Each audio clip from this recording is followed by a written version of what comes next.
Meus irmãos, que a graça do Senhor Jesus Cristo, Salvador nosso, seja conosco. Amém. Vamos abrir as nossas Bíblias na carta de Paulo aos Efésios, capítulo de número 4. Nós vamos ler os versos de 17 a 24.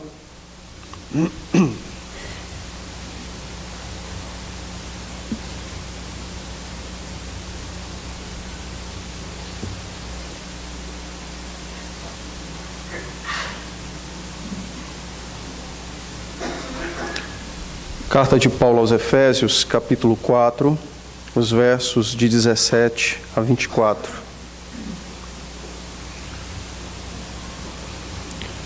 Eu farei a leitura e os irmãos acompanharão. Diz assim a palavra do Senhor. Isto, portanto, digo e no Senhor testifico que não mais andeis como também andam os gentios, na vaidade dos seus próprios pensamentos, obscurecidos de entendimento, alheios à vida de Deus por causa da ignorância em que vivem, pela dureza do seu coração, os quais, tendo se tornado insensíveis, se entregaram à dissolução para, com avidez, cometerem toda sorte de impureza. Mas não foi assim que aprendestes a Cristo, se é que, de fato, o tendes ouvido e nele fostes instruídos, segundo é a verdade em Jesus. No sentido de que, quanto ao trato passado, vos despojeis do velho homem, que se corrompe segundo as concupiscências do engano, e vos renoveis no espírito do vosso entendimento, e vos revistais do novo homem criado segundo Deus, em justiça e retidão procedentes da verdade. Amém. Vamos orar. Ó Senhor, a sua palavra foi lida mais uma vez, e desta feita com o propósito da pregação. Por isso, dá-nos a tua bênção, fala ao nosso coração por meio do teu Santo Espírito, a fim de podermos discernir aquilo que o Senhor reservou para nós por meio desse texto, bem como também a fim de preparar o nosso coração para ouvir e colocar em prática aquilo que o Senhor há de nos ensinar, em conformidade com a sua vontade, com o seu desejo, em conformidade com a obra do seu Filho, o Senhor Jesus. Tem misericórdia, então, de cada um de nós, de modo especial, apiede-se de mim, que minhas falhas, faltas e pecados não sirvam de impedimento para que o teu povo ouça a sua voz. Pelo contrário, que o teu Santo Espírito, o ministro interno por excelência, fale a nós nessa santa noite. Em Cristo e por Cristo é que nós te suplicamos. Amém. Amém. Meus irmãos, o apóstolo Paulo, escrevendo a primeira carta aos Coríntios, capítulo de número 13, o verso de número 8, Paulo disse assim: quando eu era menino, eu pensava e sentia como menino. Quando cheguei a ser homem, desisti das coisas de menino. Passei então a procurar as coisas de homem. O texto de 1 Coríntios 13, 8, está intimamente relacionado com o texto de Efésios 4, os versos de 17 a 24, porque nesse texto o apóstolo Paulo vai nos mostrar, de modo extremamente realista, a grande separação que deve acontecer na vida de cada um de nós e de todos os crentes na face da terra. Separação essa da vida com Cristo, da vida que tínhamos antes de Cristo. Então o apóstolo vai tratar que a partir de agora, ou do exato momento da nossa fé, quando conhecemos Cristo pela primeira vez, nossa vida mudou e deve continuar em pleno progresso nessa mudança, que é exatamente o apartar-se drasticamente da vida anterior para essa nova vida que temos no Senhor Jesus Cristo. Se você observar comigo o verso 17, você vai ver que o apóstolo Paulo diz assim: isto, portanto. Na verdade, Paulo está fazendo uma conexão com os versos anteriores, os quais nós vimos domingo passado, aonde ele nos apresentou a graça do Senhor Jesus Cristo trazida ao seu povo por meio de sua morte e ressurreição, graça essa que nos foi dada mediante o levantamento do próprio Cristo de homens a quem ele incumbiu, encarregou de edificar, de fazer com que a igreja cresça até aquele dia em que ele volte e assim complete a obra que ele mesmo iniciou. Então, os versos de 17 a 24, Paulo liga aos versos anteriores dizendo isto, portanto, ou seja, dada a relação e a junção que nós temos com Cristo, dado também o fato de Cristo ter provido homens para edificar a igreja, então ele diz: digo eu, Paulo, e no Senhor testifico, ou seja, com a mesma autoridade de Cristo, autoridade que eu já tratei nos versos anteriores, que vocês não andem mais como andavam antes, outrora, antes da vossa vida com Cristo, da vossa fé. A fim de melhor esclarecer esse texto para nós, o apóstolo os irmãos devem lembrar, nós estamos na segunda parte da carta, que é uma parte mais aplicativa. Entretanto, é estilo do apóstolo Paulo sempre fazer nas suas aplicações exortações, direcionamento do seu povo, do povo de Cristo, perdão. Então o apóstolo diz a nós o seguinte, quando ele trata sobre essa separação da nossa nova vida com relação à vida antiga que tínhamos antes de Cristo.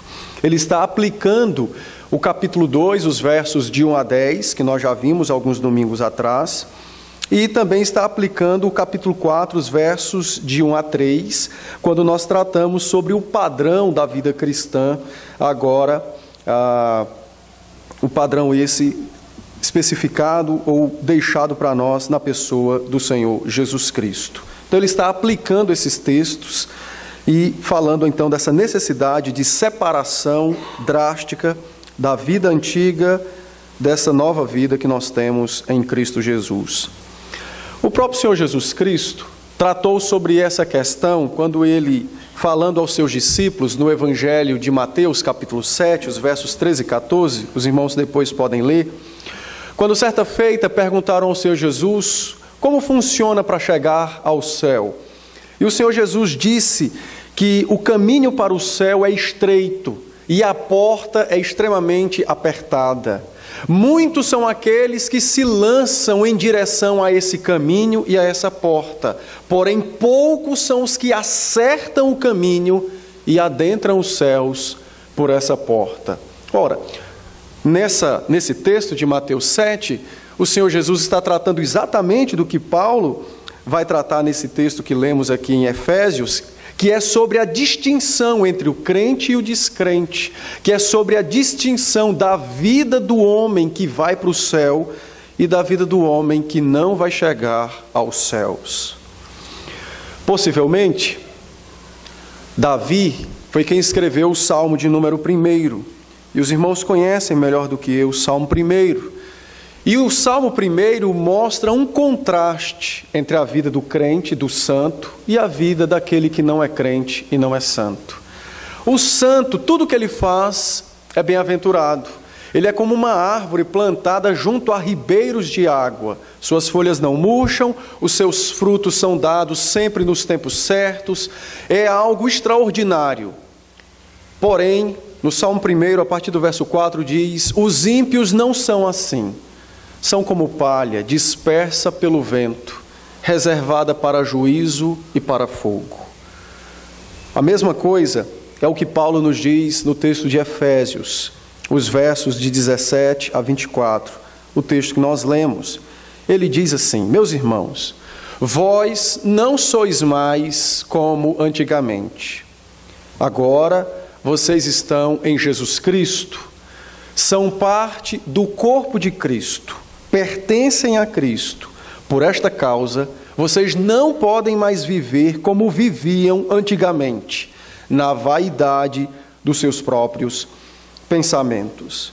Então, o apóstolo vai tratar sobre a vida no corpo de Cristo, mostrando essa distinção clara e drástica da vida que nós devemos ter agora com relação à vida que nós tínhamos anteriormente.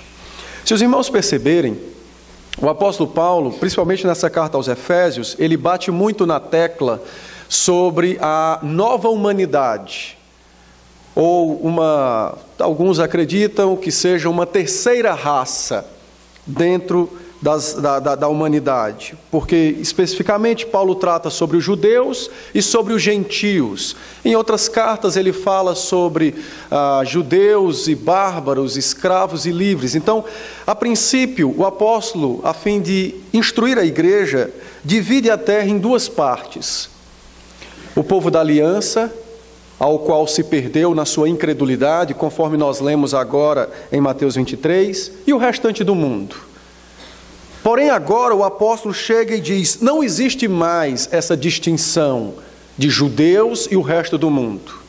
O que existe agora são homens e mulheres completamente fora dessa divisão étnica de judeus, gentios, poaenses e não sei mais de onde, porque agora todos os que estão em Cristo pertencem a uma nova raça, a uma nova etnia, a um novo povo. E a razão ou a base desse novo povo é exatamente o próprio Senhor Jesus Cristo, que é o seu fundamento, que é o seu criador desse novo povo. Pensando sobre isso, dadas essas informações, o apóstolo vai dividir a vida do homem em duas partes. De 17 a 19, a vida pregressa, nossa vida pregressa, nossa vida sem Cristo. A partir do verso de número 20 a 24, nossa vida com Cristo. Então, lembrando que ele está fazendo uma distinção, a fim de deixar claro a nós a necessidade de separação, de novidade de vida, já que nós estamos em Jesus Cristo, Salvador nosso. O apóstolo então diz o seguinte: a vida antes de Cristo, ela é uma vida marcada pela vaidade dos próprios pensamentos. A vida antes de Cristo, ela é uma vida cheia de desejos, porém esses desejos são completamente fúteis, distorcidos, e o resultado final de todos estes desejos nada mais é do que a insensatez. Paulo então diz que o padrão de vida sem Jesus Cristo é este: a sociedade, seja ela judaica ou gentílica, como é a nossa, já que nós não temos nascimento judaico. O padrão dela é esse. As pessoas vivem motivadas por pensamentos, por desejos, completamente distorcidos, fúteis, e todas estas coisas corroboram e conduzem estas vidas à insensatez. Não sabem por que estão nesta terra, não sabem para onde vão quando saírem desta terra, não sabem quem os trouxe a essa terra, não sabem por que desejam o que desejam. A única coisa que eles entendem é que não entendem nada. Paulo então diz: a vida fora de Cristo é assim, não há sentido nela. E cada dia que se passa sem Cristo, mais insensato o homem fica. Paulo diz que desta forma o homem não pode se relacionar com Deus, porque Deus é a fonte da vida, mas os homens buscam fonte de vida fora dele. É o que ele nos diz aqui no verso de número 22, no verso 18, quando ele diz: obscurecidos de entendimento, alheios à vida de Deus. Os homens não conseguem se relacionar com Deus, porque buscam como fonte de sua existência outro ser que não é aquele que realmente criou todas as coisas. Eu fiz uma viagem recentemente, conversando com o Senhor, uma pessoa extremamente culta, mas ele entendia que ele tinha um cachorro. Nós estávamos falando do animal, e ele teve a brilhante concepção de dizer que ele e o cachorro era a mesma coisa, e que o cachorro era imagem e semelhança de Deus. E aí vem aquela ideia de não comer carne para comer vegetal, né? Mas eu não fui dizer isso a ele para não desrespeitá-lo, mas eu queria saber se o vegetal é morto, porque não mata o bicho porque tem vida, mas come a folha não tem vida. Mas isso é outro dia. E então eu disse para ele, fulano, você é a imagem de Deus, infelizmente distorcida pelo pecado. Prova disso é o seu entendimento errado. Aquele bicho que está ali não tem alma. Pode ser fofo, bonito e carinhoso, mas ele é como o pó da terra, não sabe por que está aqui, nem quem o trouxe aqui. Você é a imagem e semelhança de Deus. Estou dando esse exemplo a fim de que os irmãos compreendam que esse de fato é o padrão da vida sem Cristo. Não interessa se a pessoa é muito culta ou pouco culta.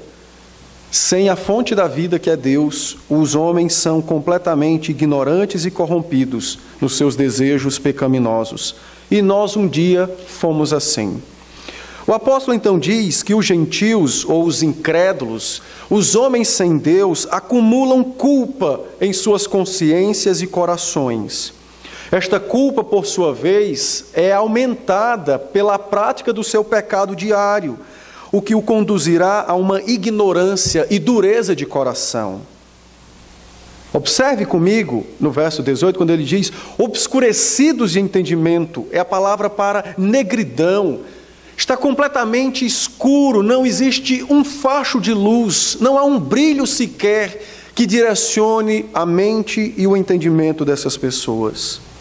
Completamente obscurecidos, cheios de culpa, cheios de ignorância, corações duros. Ainda que Deus esteja próximo deles, como a palavra mesmo diz, conforme o apóstolo Paulo escreve aos Romanos, capítulo 10, Paulo diz, Deus está perto do homem, mas dada a ignorância e a escuridão do entendimento dos homens, eles entendem que Deus está longe. E por isso tentam, pelas suas obras, pelas suas engenhosidades, se aproximarem de um Deus que eles acham que está longe, e por aí é que eles criam então as imagens e todo tipo de sorte de idolatria. O apóstolo diz que a moralidade dessas pessoas faliu completamente, e o seu estilo de vida, os valores da vida, a questão ética da vida está embotada. Você já comeu alguma coisa muito azeda que deixou os dentes diferentes? Embotado. Modifica as coisas. Paulo conclui dizendo que tudo isso conduz a uma devassidão descontrolada, a uma busca por todo tipo de sorte, de imoralidade e de impureza. E no verso 18 ele conclui dizendo que os seus corações estão duros e se tornaram insensíveis e se entregaram, verso 19, à dissolução. Essa ideia de dureza do coração do homem causada pelos seus próprios pecados, Paulo usa uma palavra aqui que era muito comum na medicina da época, que dá a ideia de pedra. Sabe quando você tem joanete que começa a calcificar as suas juntas, alguma parte sua e tal? Essa é a palavra usada aqui, dada a dureza de entendimento, dada a petrificação do coração dos homens no que diz respeito aos seus pecados e no que diz respeito à distância deles para com o Senhor, para com Deus. Suas mentes se tornaram completamente cauterizadas pelos seus pecados, de maneira que o seu Deus se tornou o seu próprio ventre, e por essa razão se entregaram à dissolução, se entregaram a toda sorte de imoralidades. Ele prossegue no verso 19 e diz, tudo isso culmina na insensatez. Aos poucos se tornaram insensatos, insensíveis, progrediram cada vez mais na sua prática de pecado. Buscaram com avidez, é o que diz o apóstolo, toda sorte de impurezas, de maneira que agora estes homens se deixam ser levados por suas próprias cobiças e assim morrem dia após dia no seu próprio mal. O apóstolo diz: meus irmãos, vocês viviam dessa mesma forma antes de Cristo. Vocês eram assim, eu era assim antes de Cristo. E agora o apóstolo faz questão de revelar a nós o modo de vida ou o padrão de vida sem Cristo, a fim de que nós compreendamos o ato poderoso de Cristo, que nos resgatou desse fútil procedimento, desse estilo de vida miserável que culminava para a nossa destruição. O apóstolo quer que nós percebamos a grande mudança da nossa vida trazida pelo Senhor Jesus Cristo, mas ao mesmo tempo ele também faz questão de nos descrever com detalhes esse padrão de vida, para que nós tomemos cuidados, pois o indivíduo, o homem, é responsável pelo que faz. O homem é responsável pelo seu próprio pecado. Então Paulo diz: vejam para que não caiam, vocês já estão em Cristo. Por que quereis juntar ou unir o que não pode ser unido? Por que quereis misturar ou mesclar a vida com Cristo com o antigo padrão de vida que tinham antes? Pelo contrário, abandonem o antigo estilo de vida. Rompam definitivamente com o antigo estilo de vida que vocês tinham antes de Cristo. Porque esse estilo é maligno, é pecaminoso, dá para o inferno, não dá para Deus. Paulo diz: vocês agora possuem Cristo, e pelo fato de possuírem Cristo, repousa sobre vós o poder de Deus, o Filho de Deus. Os crentes não podem, em hipótese alguma, achar que podem viver suas vidas cristãs da mesma maneira que viviam antes de Cristo. Isso não pode acontecer. Não pode haver esse entendimento na nossa mente, nem no nosso coração. E por que razão Paulo quer que nós compreendamos tão bem esse antigo modelo de vida que nós tínhamos antes? Verso 20 e 21. Ele diz: mas não foi assim que aprendestes a Cristo, se é que de fato o tendes ouvido e nele foste instruído, segundo é a verdade em Jesus. Muitas pessoas, quando avaliam sua vida cristã, seu progresso na fé, olham e fazem um comparativo. Eu fumava, não fumo mais. Eu roubava, não roubo mais. O apóstolo diz: meus irmãos, a nova vida não é simplesmente a ausência dos vícios antigos. A nova vida não é simplesmente deixar de fazer algumas coisas que antes nós fazíamos. A nova vida se constitui em ter um relacionamento íntimo e perfeito com Deus na pessoa de Jesus Cristo. A nova vida não é simplesmente não fazer isso ou não fazer aquilo. É completamente diferente. A nova vida se constitui no fato de aprender Cristo, de ter Cristo, de possuir o Filho de Deus, e não apenas de nos abstermos de fazer isso ou de fazer aquilo. O apóstolo diz que o contraste com a antiga vida passada não é nada mais, nada menos do que a própria vida do Senhor Jesus Cristo. Ele, pela sua ressurreição, tornou-se o padrão dos homens, o padrão dos crentes.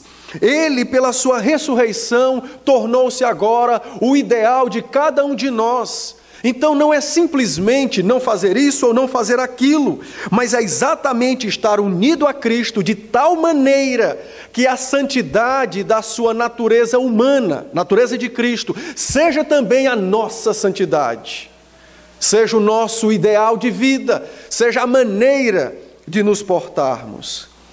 O apóstolo então diz que Deus, na pessoa do seu Filho, construiu, não reformou, não tapou alguns buracos, ele refez, ele construiu uma nova humanidade. Humanidade essa que possui como sua fonte o próprio Senhor Jesus Cristo. Ele é o padrão da nossa existência, ele é o padrão da nossa vida, ele é o padrão da nossa conduta.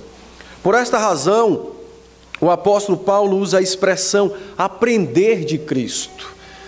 Ele está usando uma expressão muito comum do Antigo Testamento, uma ideia semita, uma ideia dos judeus, que é a ideia de receber algo, receber uma tradição, receber um conjunto de verdades. E esse conjunto é a base dessa nova existência. Paulo então diz que esse conjunto de verdades, que é exatamente a tradição apostólica, como nós vimos domingo passado, já que o Senhor Jesus constituiu os apóstolos para fundamentar a sua igreja e posteriormente estabeleceu os ministros para a sua edificação e progresso até a sua volta, Paulo então diz que os homens, os crentes, receberam do próprio Cristo por meio dos seus apóstolos, receberam o próprio Cristo. De Cristo, por meio dos apóstolos, receberam Cristo, é o que Paulo diz. A pregação apostólica é exatamente esse aprender de Cristo. A pregação apostólica é exatamente essa tradição, ou esse conjunto de verdades, ou essa palavra de Deus, a qual é dada ao povo de Deus, àqueles que estão unidos com o Senhor Jesus Cristo, àqueles que possuem Cristo, àqueles que têm Cristo como seu ideal de vida e de existência. Paulo então diz que o padrão dessa nova vida, dessa nova humanidade, a razão dela existir é Cristo. E os crentes podem aprender esta razão, podem possuir esta razão, porque ela foi dada a nós na palavra, trazida pelos apóstolos. Nós ouvimos a pregação apostólica, nós ouvimos da ressurreição, nós ouvimos do triunfo quando Cristo assentou-se à destra de seu Pai. Então agora cabe a nós receber esta verdade, amar esta verdade, crer profundamente nesta verdade e saber que o Senhor Jesus Cristo, à destra de seu Pai, sendo Deus absoluto, também é homem absoluto, perfeito em tudo que faz, em tudo que sente e em tudo que decide. E por esta razão é o padrão da nossa existência, ou dessa nova humanidade da qual nós fazemos parte. O apóstolo então diz que se é que aprendestes a Cristo, mostrando que a igreja diariamente, dominicalmente, ouve Cristo, por meio dos apóstolos, da pregação, da palavra registrada. Então Paulo diz, meus irmãos, o padrão da vida cristã não vai ser entregue nos céus, não vai ser dado a nós numa visão, um anjo não vai descer e dizer, vivam assim, pensem assim, sintam assim, façam assim. Não! O próprio Senhor Jesus Cristo constituiu os seus apóstolos para falarem por meio da autoridade dele mesmo, Cristo, acerca dele, Cristo, do que ele fez, dos seus ensinamentos, da sua obra, de quem ele é e do poder que repousa sobre ele, para nos abençoar e nos conduzir nesse padrão, nessa vida, nessa vivência com ele, Cristo, e com os homens na face da terra. O apóstolo então diz que porque Cristo ressuscitou, tornou-se o padrão dessa nova vida, de maneira que agora os crentes podem encontrar uma possível resposta, se é que nós podemos dizer assim, para o objetivo da nossa eleição e salvação, que é sermos santos como Cristo é, iguais a Cristo, iguais ao Filho de Deus no que diz respeito à santidade da sua natureza humana. Paulo então diz, meus irmãos, abandonem a vida antiga, se é que já tendes Cristo, se é que já aprenderam de Cristo, porque o padrão da vida cristã é o próprio Cristo, e isso precisa ficar claro para nós, quando formos avaliar nossa conduta, nosso progresso na fé. Não avaliemos se deixamos de fazer aquilo ou se deixamos de fazer isso. A avaliação tem que ser, quanto mais eu me pareço com Cristo. Ontem eu estava assim com Cristo. Hoje, como eu estou? Existe mais semelhança entre eu e o Senhor Jesus Cristo? Eu estou mais próximo de experimentar novos patamares de pureza, de santidade, de justiça, avaliando a santidade da minha natureza humana e comparando com a natureza de Cristo. Estou mais próximo, estou mais longe. É dessa maneira que nós devemos examinar a nossa vida cristã e avaliar o nosso progresso na fé. Eu quero fazer uma aplicação.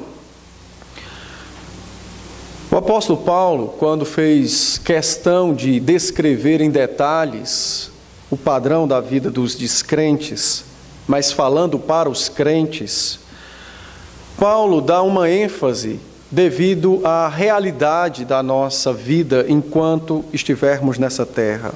Qual é a realidade? Existe um grande perigo. O perigo de nos acostumarmos com Cristo, de nos acostumarmos com Deus, de nos acostumarmos com o Espírito, de nos familiarizarmos de tal maneira com a palavra, de esquecermos quem é Deus, quem é Cristo, quem é o Espírito e qual o poder da palavra. Existe o perigo de nós esquecermos do status que possuímos como filhos de Deus, do privilégio que temos de fazer parte do corpo de Cristo e do dever que nos foi entregue de viver como Cristo. O apóstolo diz àqueles irmãos: cuidado com esse perigo. Muito cuidado. A familiaridade, ao invés de nos conduzir à proximidade, pode nos conduzir à negligência, ao esquecimento. E talvez com muitos e muitos anos de vida cristã deveremos estar em um grau de maturidade tão grande, quando avaliados, somos achados vivendo como se não tivéssemos Cristo. Por isso o apóstolo diz: não andem como gentios, não vivam como os descrentes. Vós não sois assim, sois de Cristo e estão em Cristo. Então não esqueçamos, meus irmãos, do privilégio que temos, somos filhos de Deus, do privilégio que temos, estamos no corpo de Cristo, Ele é o nosso cabeça, nós somos membros do seu corpo. Não esqueçamos que somos membros da igreja, que Jesus disse que é a sua noiva, amada, desejada, noiva essa que esteve em perigo por conta do pecado e de Satanás, perigo tal que Cristo deixou o seu trono por um momento e veio a este mundo, assumiu carne, morreu por essa noiva. Nós somos essa noiva. Não nos esqueçamos desses privilégios, não nos esqueçamos do relacionamento que temos com Deus, que devemos ter com o Senhor. Não nos esqueçamos de Cristo, de quem Ele é, do seu Espírito. Não nos esqueçamos da palavra. A palavra é a tradição apostólica. Aprender de Cristo está na palavra. Aprender Cristo é amar a palavra, conhecer a palavra. Não podemos nos esquecer dessas verdades. Por isso o apóstolo adverte a igreja, revelando, retratando de modo muito vivo como era a nossa vida antes do Senhor Jesus Cristo nos alcançar. Mas também há um outro grande perigo que o apóstolo Paulo menciona aqui, que é exatamente o perigo dos crentes se acostumarem tanto com a vida cristã, ou se acostumarem tanto com este mundo, que podem assimilar a maneira de vida do mundo ao seu redor. Nos acostumamos tanto com o mal, ouvimos tanto nos jornais sobre assalto, que hoje, quando nós somos assaltados, não faz muita diferença. Passamos na rua, podemos testemunhar alguém sendo assaltado, aquilo não nos choca mais, porque se tornou corriqueiro, apenas como exemplo. Estamos tão acostumados com a imoralidade na televisão, nos filmes, nas revistas, nos parques, que isso não nos vem mais à mente como sendo algo tão perigoso, como uma obra de Satanás. Nós não podemos descuidar da nossa vida espiritual.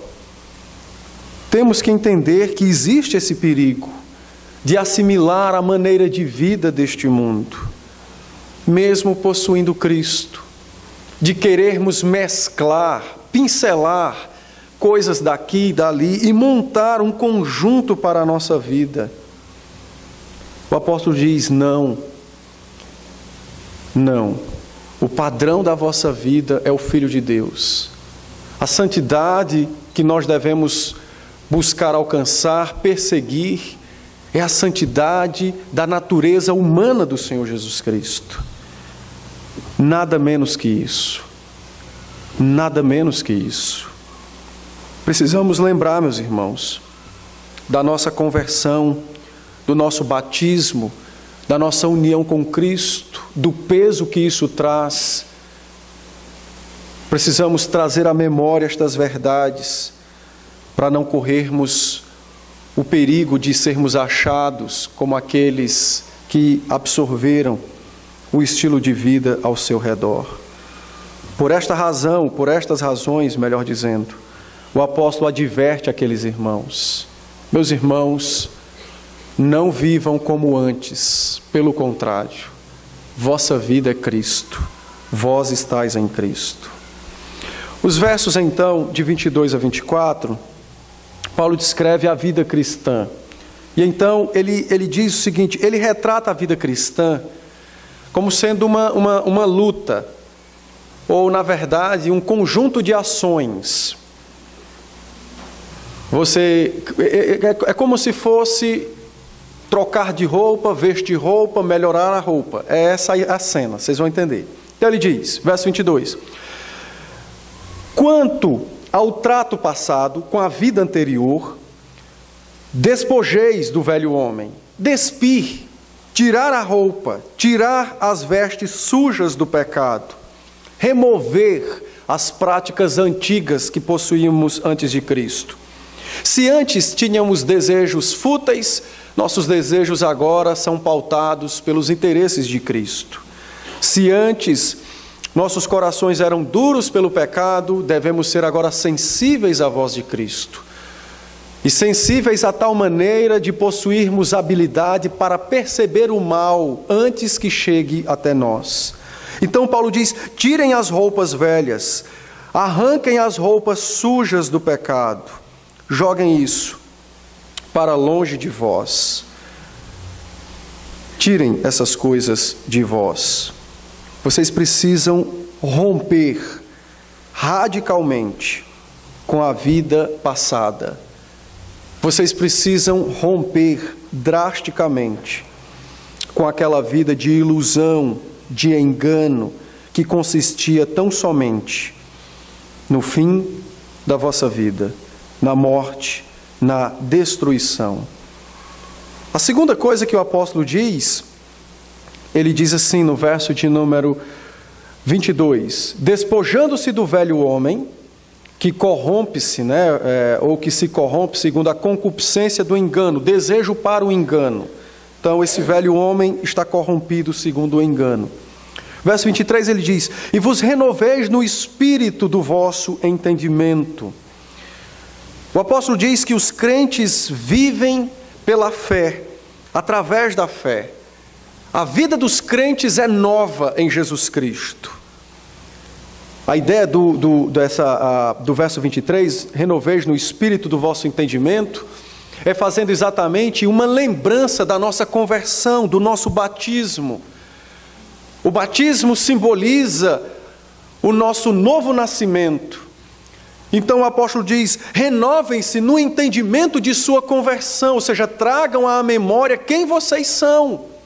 Não são simples homens sobre a face da terra. São homens que possuem o Espírito de Deus. São homens que receberam a vida das mãos do próprio Jesus Cristo.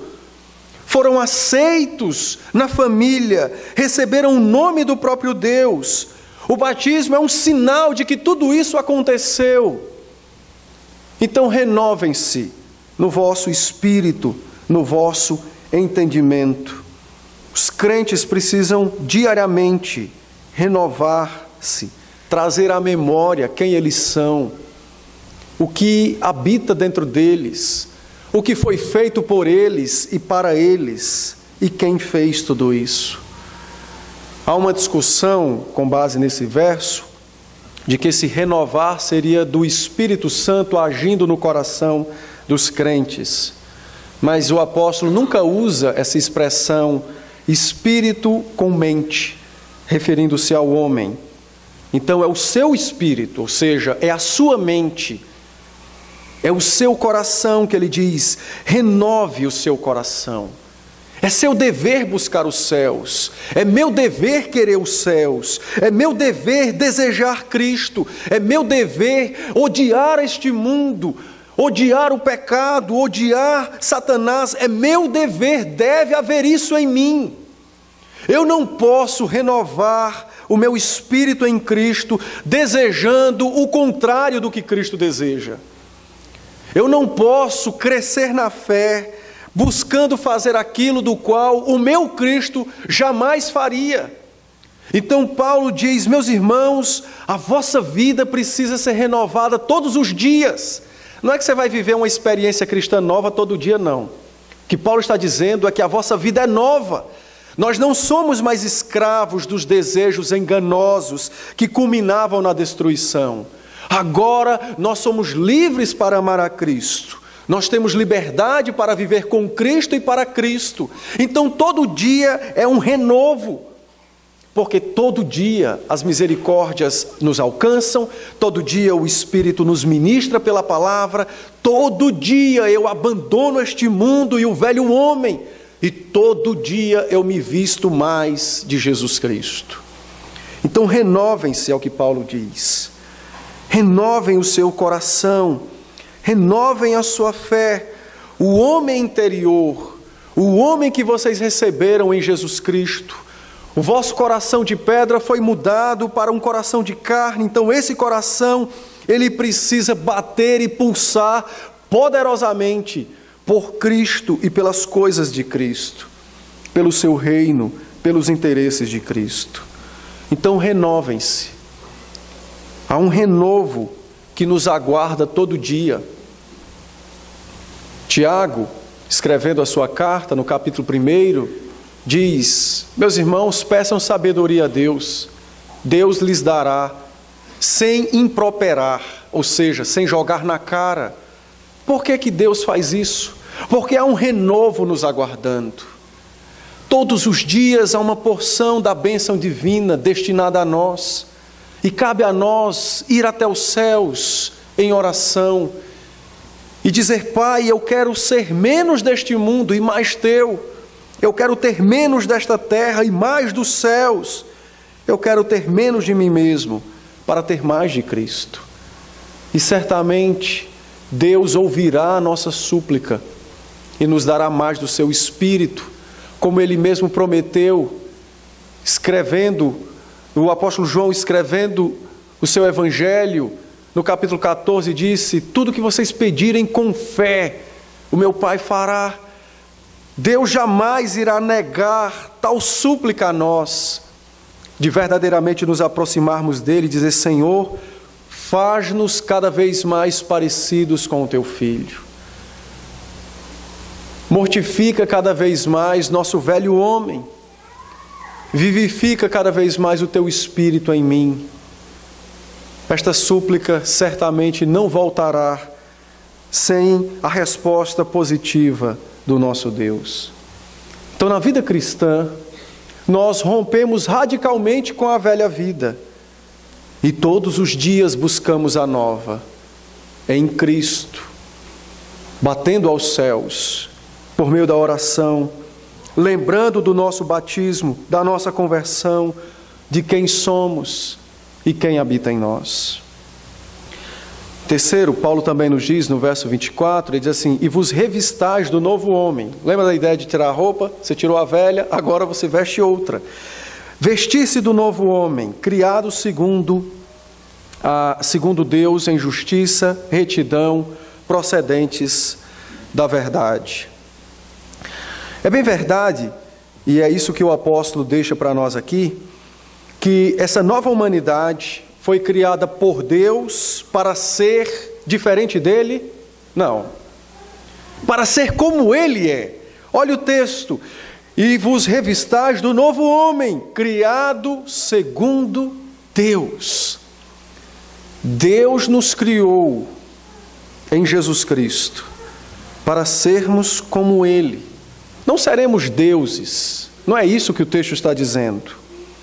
O texto está dizendo que nós fomos criados em Cristo para sermos como Deus, possuirmos características de Deus. Quais? O texto diz: justiça, santidade, que é a palavra para retidão aqui, verdade.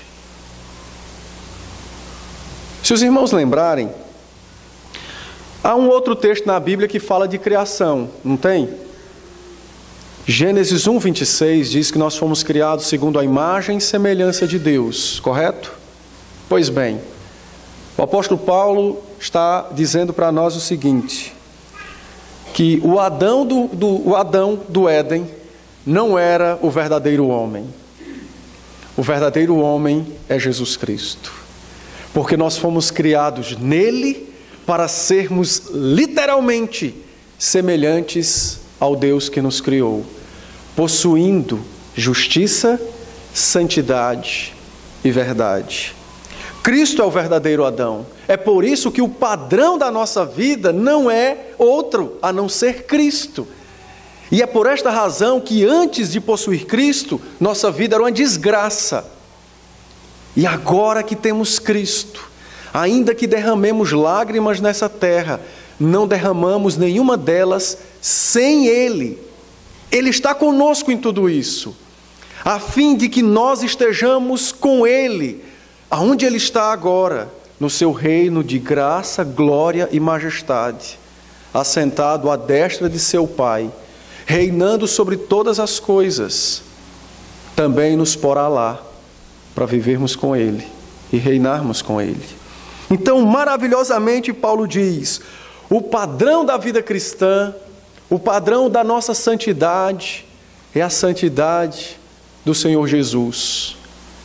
Vero Deus e vero homem, Deus de Deus, homem de homem. Ele é o padrão da nossa vida cristã.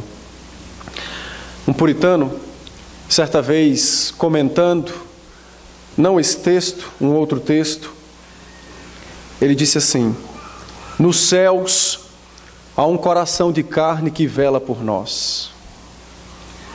Há um homem nos céus que olha por nós. Há um homem nos céus que intercede por nós. Este homem é Cristo, conhecedor perfeito de nossa natureza, poderoso e capaz de nos socorrer em qualquer fraqueza da nossa vida, santo e justo. Paulo disse: meus irmãos,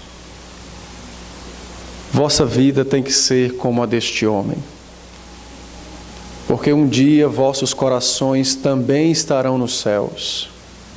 Um dia vossos corpos estarão à direita de Deus, para viverem com o Senhor pelos séculos sem fim. Mas sem Cristo, a vossa vida era perdição e inferno. Eu finalizo dizendo o seguinte, quero aplicar, que é exatamente o que Paulo nos relatou no texto. A nossa nova vida, ela é como uma estrada de mão dupla. Ela inicia-se pela ação divina, ela sustenta-se pela ação divina, e o sucesso dela é pela ação divina.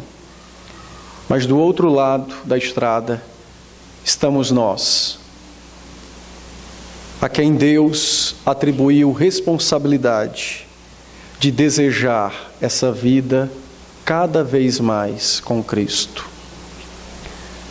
Então, é verdade que o Espírito opera o seu querer e o realizar em nós, mas também é verdade que nós devemos desejar o querer e o operar do Espírito em nós. Não nos esqueçamos disso. Certamente, atendendo ao conselho apostólico, nossa felicidade não será resumida a um dia ou dois nessa terra, mas prosseguirá pelos séculos sem fim, porque haveremos de estar aonde o nosso Senhor, padrão nosso, fonte da nossa existência, também está, nos céus. Que Deus nos abençoe. Amém? Nós vamos ficar de pé nesse instante.